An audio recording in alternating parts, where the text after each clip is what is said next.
رمضان كريم وكل سنة وانتم طيبين. الحلقات اللي فاتت اتكلمنا عن المنافسة والمنافس، كان معانا ضيوف ليها تأثير على أرض الواقع بشكل محترم. والنهاردة بقى مبسوط وسعيد إن معايا كمال طارق. أهلا بيك يا كمال. اهلا بيك، آه، ازيك يا احمد؟ انا اللي مبسوط ان انا معاك النهارده وشفت الحلقات اللي فاتت، وبصراحه جميله جدا والله، ومجهود محترم، وناس ضيوف يعني افادونا بصراحه. أخيرا أسبوعين ترتيبات عشان نعمل الحلقة. حصل حصل عاش من شافك، ما شفتكش بقالي يومين. حصل. أنا والله بجد يعني بشكرك إنك موجود ومعايا في المنافس كريم، ويعني شوية كده هناخد من وقتك يلا بينا. فاستحملنا شوية. لا لا لا، ربنا يفتح علينا ان شاء الله. عايزك بس كده في البداية تعرف بنفسك. بسم الله والصلاه والسلام على رسول الله. رب اشرح لي صدري ويسر لي امري واحلل عقدة من لساني يفقهوا قولي.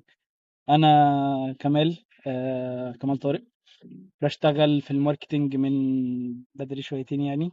لو بتتحسب بالسنين فأنا من آخر 2012 أول 2013. لو بالجهد فلا أظن أنا واخد سنين زيادة شوية، علشان أنا بشتغل يعني شغل مش 8 ساعات بس. ده أنا بحب الشغلانة جدا يعني من زمان، من قبل ما أدخلها وأنا بحاول أتعلم فيها قدر الإمكان. فاشتغلت على حاجات كتيرة الحمد لله بفضل الله، يعني في كل الأسواق. اشتغلت في أسواق مختلفة كتير يعني، والحمد لله ربنا بيفتح علينا في حاجات. في حاجات تانية بناخدها من باب العلم بس إن إحنا بنتعلم فيها يعني. حاليا أنا ماركتنج مانجر لأبلكيشن سبيكة، وكبارت تايم بقى وفريلانسنج وحاجات مختلفة. أنا كونسلتنت لأكتر من شركة، منهم نينوس، منهم يعني كام براند تانيين كده يعني. خلينا في دول دلوقتي. أنا دوري يعني بحاول طول الوقت إن أنا العملاء بيجيبوني علشان بيبقوا عايزين يجيبوا فلوس through الماركتينج. ف... فبيبقى ده دوري somehow يعني. ذاكرت حاجات مختلفة يعني، والحمد لله بطبقها في شغلي باستمرار. جزء له علاقة بالنيورو ماركتينج، جزء له علاقة بالفاينانس شوية، علشان يعني بشوف ان لازم ان الماركتينج مانجر او اي ماركتينج ديسيجن بيطلع لازم يبقى ليه 3 ابعاد او 4 يعني اساسيين: البيزنس والماركتينج والسيلز والفاينانس، علشان يبقى ديسيجن واعي طالع من ماركتينج مانجر. فالحمد لله يعني ربنا بيوفقنا وبيلهمنا العلم يعني، والحمد لله بتتيسر يعني. والله يا كمال انت ليك معزة خاصة في قلبي. احنا ما نعرفش بعض بقالنا كتير بس ونعم الأخ والله. نفس وما الود شاء الله والله. عليك. ليك أثر محترم وليك أثر كبير على الأرض، ومن الناس اللي أنا بتعلم منها والله. فربنا فضل يكرمك والله، إن شاء نفس الله. الكلام والله، وبتعلم منك كتير يا مهدي والله. طيب خلينا بقى نخش بقى في الجد. في البداية كده عايز أعرف رأيك عن المنافسة، أو بتشوف المنافسة إزاي في العموم؟ والله خلينا الأول نقسم المنافسة دي حاجتين، وبعد كده نحط الأوبجيكتيف لكل واحدة. تعال نحط الناس اللي بينافسونا مباشرة، ودول لازم أكون فايق لهم كويس. في مثل قديم كده عند العرب: إن كان، طبعا مش قصدي هنا عدو يعني، بس هي مش عدو خالص، بس هو إن كان عدوك نملة فلا تنملة.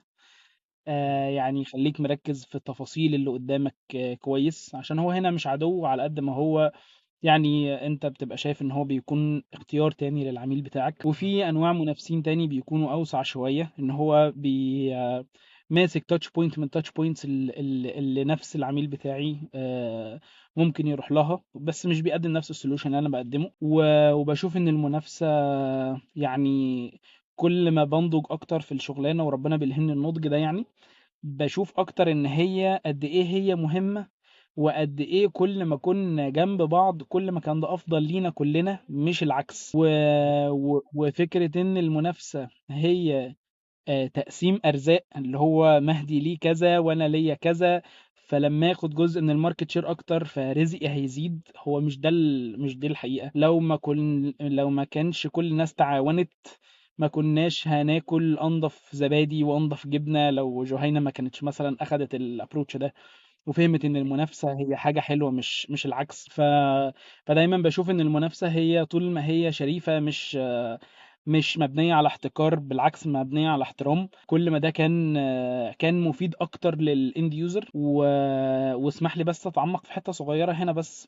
أنا بشوف طول الوقت إن الماركتينج هو العصب الأساسي لأي حاجة يعني. إحنا العالم مكون من قارات، والقارات مكونة من دول، والدول من مجتمعات، والمجتمعات من أسر، ومن الأسر للأفراد. والماركتينج هو بشكل كبير هو المتحكم في سلوك الفرد ده او بيعرف يتعامل مع السلوك، مش قصدي متحكم فيه يعني بشكل كبير، بس قصدي بيعرف يتعامل معاه. فمتخيل لو في اكتر من براند او اكتر من منافس عرفوا يستخدموا السلوك ده بطريقة صحيحة، هيخلوا البني ادم ده واعي اكتر، واخد باله من صحته اكتر، واخد باله من فلوسه اكتر. مش بس احنا عايزين نسحب اللي في جيبه يتحط في خزنة الشركة. فبشوف ان المنافسة لو كانت مجتمعة على ان الفرد ده يبقى احسن، كل ما كان الفرد حب ده اكتر، وكل ما الفرد ده استفاد اكتر. انا قبل ما نخش طيب في القصه اللي انت هتاخدنا فيها ان شاء الله، عايز اعرف بقى المنافسه وتعامل كمال مع المنافسه عامله ازاي. مش بس الرحله، يعني احنا هنعرف تفاصيل طبعا من الرحله اللي انت هتحكيها، بس طول الوقت كمال بيتعامل مع المنافسه بشكل عامل ازاي، بيحطها في مكانها عامله ازاي. دي مهمه قوي، انا بشوفها من اكتر الحاجات المهمه لاي ماركتنج مانجر موجود، انه التعامل نفسه مع المنافسه بشكل عامل ازاي. فلو تقول لنا برضو هنا نستفيد منك كتير.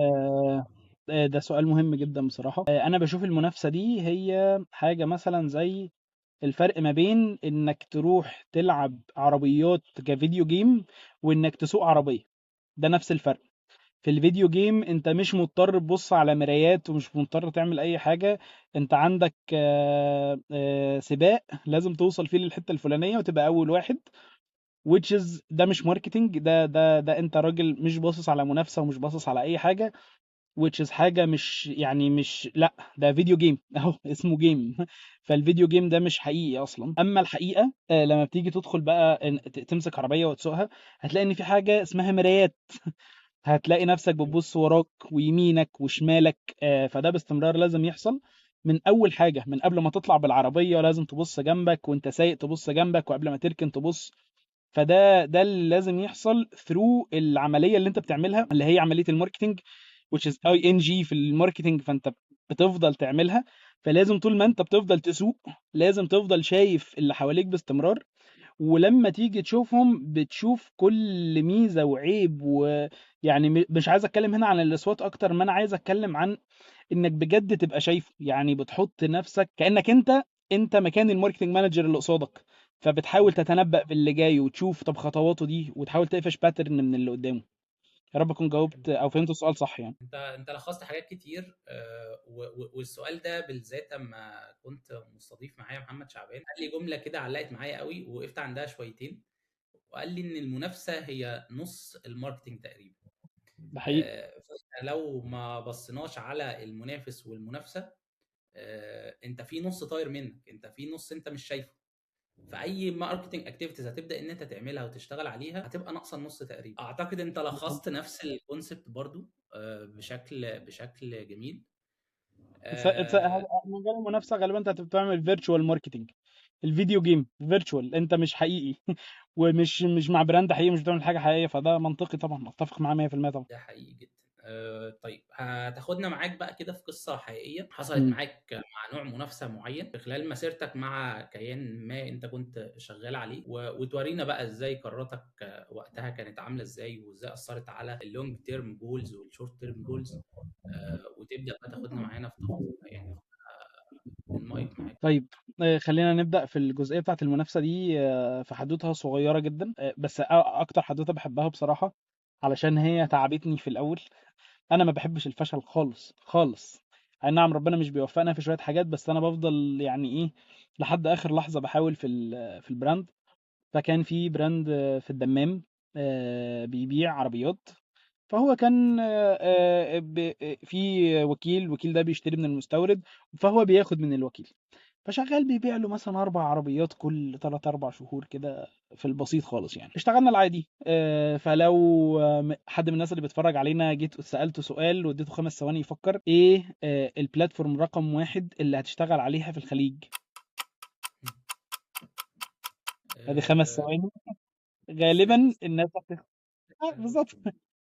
بس اوكي. هو بس لما بتبص على المنافسة بطريقة تانية، وده فعلا ده اللي عليه الزخم الكبير، بتحاول تبص بقى على انواع تانية.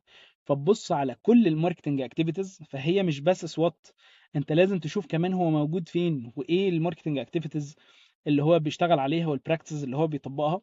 فكان الراجل ده اكبر معضله عنده ان هو موجود جوه شارع المعارض. احنا فتحنا ادز حوالي 3 شهور بنحاول وبنعافر وموتين نفسنا وهاي كواليتي كونتنت، وجبنا له ريلز كرييتور من كان كام، كان 2020، ما كانش لسه فيه اصلا ما كانتش الحته دي مشهوره اصلا في العالم يعني. وعملنا كل الحاجات البيست براكتسز، وذاكرنا وشفنا بره بيبيعوا ازاي، في السعوديه بيبيعوا ازاي، عملنا كل حاجه بجد كل حاجه، والارقام مش عايزه تتحرك خالص. قلنا طب خلاص، طيب تعالى نشوف هو ايه اللي بيحصل. فقلنا له معلش ممكن لحد ما تدخل المعرض تصور لنا فيديو عشان بس نشوف ايه الوضع عندك. كنا لسه ساعتها شغالين في معرض، فصور لنا فيديو. لقينا ايه بقى، وده بقى ده فرق ما بين الماركتنج والبروباجندا، اللي هو اول مسمى للماركتنج في الاربعينات او الخمسينات. فالبروباجندا دي اللي هو الاوفلاين ماركتنج العنيف، وهو ده فعلا ده اللي كانوا عاملينه، الوان واضاءات وحاجات عماله بتكاتش عين العميل وات ايفر. كم من الناس وفي مترك معلش هنا نسيت اقوله، ان كم من الناس اللي كانت بتدخل لنا في المسجز وتخش على الويب سايت كان حجم كبير جدا جدا في مالي الفانل.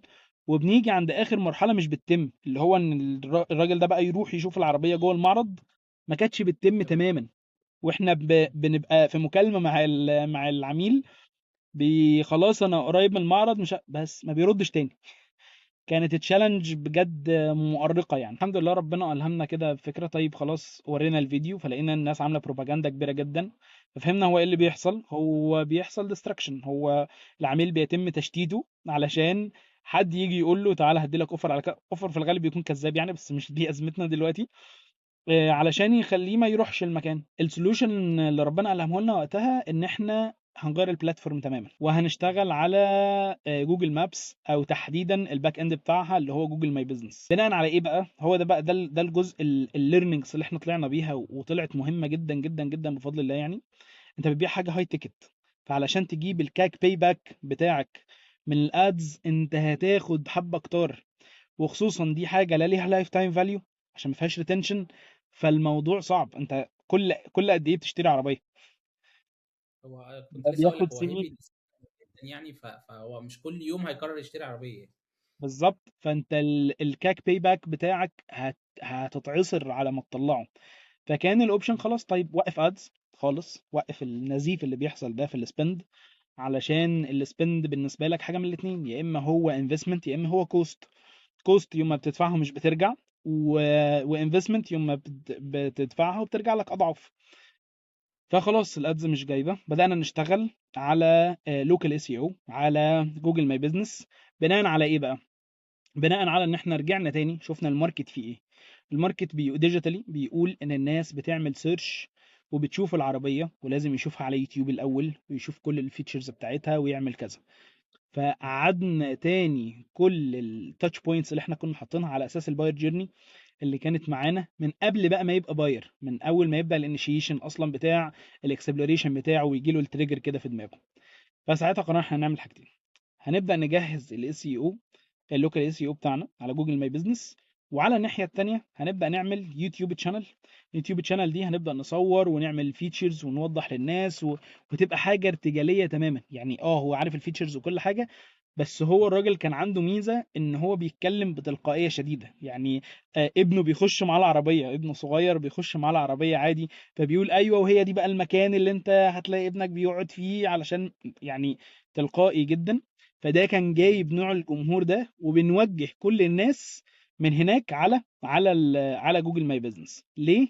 وساعتها طبعا اشتغلنا على براندنج جديد ومتظبط اكتر علشان يبقى نفس اللوجو بيعمل له كاتشنج ما بين جوجل ماي بزنس وما بين يوتيوب. المهم بدأنا نشتغل على ده، وتشيز كان يعني كان في تريكس كتير. احنا قعدنا حوالي 15 يوم بس بنذاكر تفاصيل. احنا عارفين جوجل ماي بزنس، بس بنراجع بقى تاني التبس اند تريكس. كان سنه كام؟ كان 2020، وانا يعني انا ككمال بطلت شغل عليه 2023، وهقول لك الاوتبوت يعني. هو كان جوجل مابس ساعتها كبليسمنت مش موجود في جوجل اد. ما هو بقى دي ولا اللعبة. اللعبة اه اللعبة بقى بتحصل ازاي. اللعبة ان انت لو رحت هناك من غير اويرنس هو مش حابب ده، هو عايز العكس. بلس ان انت زي ما اتفقنا الكاك بتاعك هنا غالي جدا غالي جدا. في الاخر انت بتبيع عربية، وبتنافس منافسه شرسه على هاي تيكت، فاسلم حل ان فهو هو اللي يدور عليا. مش مشكله لوكيشن بس. لا لا لا، ما انا هقول لك اصلا ليه اخترنا جوجل ماي بزنس ده. ليه اه. جوجل مابس اصلا؟ جوجل مابس هو في حاجه في النيورو ماركتنج بتتكلم. النيورو ماركتنج لو برضو الناس تسيرش عليه، هو في كورسز مهمه وفي حاجات مهمه. هو علم بيدمج ما بين علم المخ والاعصاب وعلم التسويق، بيدمجهم مع بعض عشان يحاول يفهمك ايه اللي بيحصل بجد، سواء كيميكالي او سايكولوجي جوه دماغ الزبون. فالمهم اخترنا ده ليه؟ علشان الناس لما بتروح بتتشتت. فكان ايه الحل؟ خلاص طيب احنا هنخليه يفتح اللوكيشن على الشاشة بتاعته عادي على وهو في العربية، ومش دماغه مش هتهدى، هيفضل في حاجة متعلقة في دماغه بتقول له ان انت لم تصل الى وجهتك، لحد لما اللوكيشن يقول له انت وصلت لوجهتك. فده كان جزء سيكولوجي بحت، ملوش اي حل تاني. فكان ده الحمد لله ربنا الهمنا فيه بي اوت اوف ذا بوكس يعني. فالمهم ساعتها بدأنا نشتغل على جوجل ماي بزنس، وشفنا الشورت كاتس بتاعتها، شفنا التبس اند تريكس علشان نبدأ نشتغل عليها. وكان الاوبجيكتيف احنا الاول بدأنا طبعا على اسامي العربيات، بعد كده بدأنا ننتقل اسامي العربيات والدمام عشان ده لوكال بزنس، لوكال اي سي او. بعد كده كان الاوبجيكتيف في الفيز الثانيه ان احنا نحول ان يكون الكونفرجن مش بيحصل على كيوردز دي، يكون بيحصل على على البراندد كيوردز اللي هو حلو. معرض كذا كذا كذا، عشان بس مش عايز اقول اسامي. معرض كذا كذا كذا في الدمام. والحمد لله الحمد لله بفضل الله ده اللي احنا نجحنا فيه. وعايز اقول لك انا دلوقتي قبل ما ادخل قبل ما ادخل البودكاست على طول، انا لسه جايه لي نوتيفيكيشن ريفيو جديده عنده على عنده على ما جوجل شاء ماي الله. بزنس، عشان لسه على الاكونت بالصدفه. ف واولموست النوتيفيكيشن دي بتجي لي حوالي 3 مرات في اليوم او مرتين في اليوم اتليست.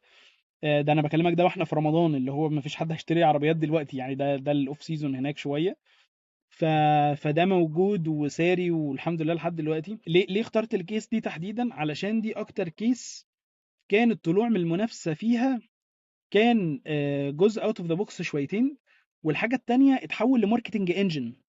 يعني انت مش محتاج تصرف تاني، مش محتاج تحط نفسك في منافسة الكاك، مش محتاج تحط نفسك في الحتة دي كلها. خلاص انت سيستمت امورك. وفي الوقت اللي انا بكلمك فيه ده الكلاينت ده هو عنده بقى هو وكيل، مش ما بقاش بياخد عربيات الحمد لله من كتر البيع. بقى هو وكيل، والوكيل ده بقى معاه دلوقتي اسمها جي ام دبليو غالبا، اللي هي ماسكه هافال. فبقى ماسك كل مجموعة هافال، ماسك كل مجموعة جي تور، وماسك كل مجموعة دونك فنق اللي هي نزلت مصر مؤخرا. وبقى شغال كمان في العربيات النقل والعربيات اللي هي مقفولة زي التنية عندنا في مصر كده. سؤال بقى يهم اي بزنس اونر او سي او، السيت اب اللي انت اتكلمت فيه ده كله خد منك وقت قد ايه؟ ليرنينج أخدنا حوالي 15 يوم علشان نتعلم التفصيلة اللي جوه، عشان احنا هنا مش عايزين لوكال بس. واخدنا حوالي 5 ايام علشان بس يعني انا بحاول افتكر مش بالظبط يعني، بس بحاول افتكر الرقم بالظبط. اه، واخدنا حوالي 5 ايام عشان نريديزاين البايو جيرني تاني. بس التريجر بتاعنا في الاول كان الفيديو مم. اللي الكلاينت عمله وهو بيورينا الشارع. قلنا له طب ما منطقي. انا لو مكانه مستحيل اشتري، مستحيل. كل دول هيجيبوني عافيه. بس كبراكتس بقى وتنفيذ، لو قصدك يعني احنا اخدنا قد ايه على ما ناخد رانكينج وكده. بس عايز اقول لك الوقت، واحنا احنا خدنا حوالي 3 شهور بس. ثرو ال3 شهور دول كان بيحصل مبيعات. يعني احنا بنينا السي ار ام على ده. احنا مم. ساعتها ما كانش فيها سي ار ام خالص بيدخل من هنا لهنا. وساعتها لو انت فاكر ما كانش فيه اصلا دي ام في جوجل ماي بزنس. يعني دلوقتي بقى فيه، بس قبل كده ما كانش فيه دي ام اصلا. فانت بقيت بتدخل الناس من هنا، فبدل ما كنت بتدخلهم على الويب سايت بقيت بتدخلهم على واتساب لينك، بعد كده تدخل من الواتساب لينك ده تدخله على السي ار ام، بعد كده ايوه. تعمل كل الحاجات بتاعته. والله انا استفدت كتير يا كمال على المستوى الشخصي، وان شاء الله ان شاء الله كده يكون الكلام كله مثمر بالنسبه للناس، والناس تستفيد منه بشكل كبير. اللهم امين. آه، وزي ما قلت لك انا مبسوط جدا جدا ان انت موجود معايا والله. ربنا يكرمك يا رب، اشوفك على خير ان شاء الله يا صديقي. ان شاء آه، الله.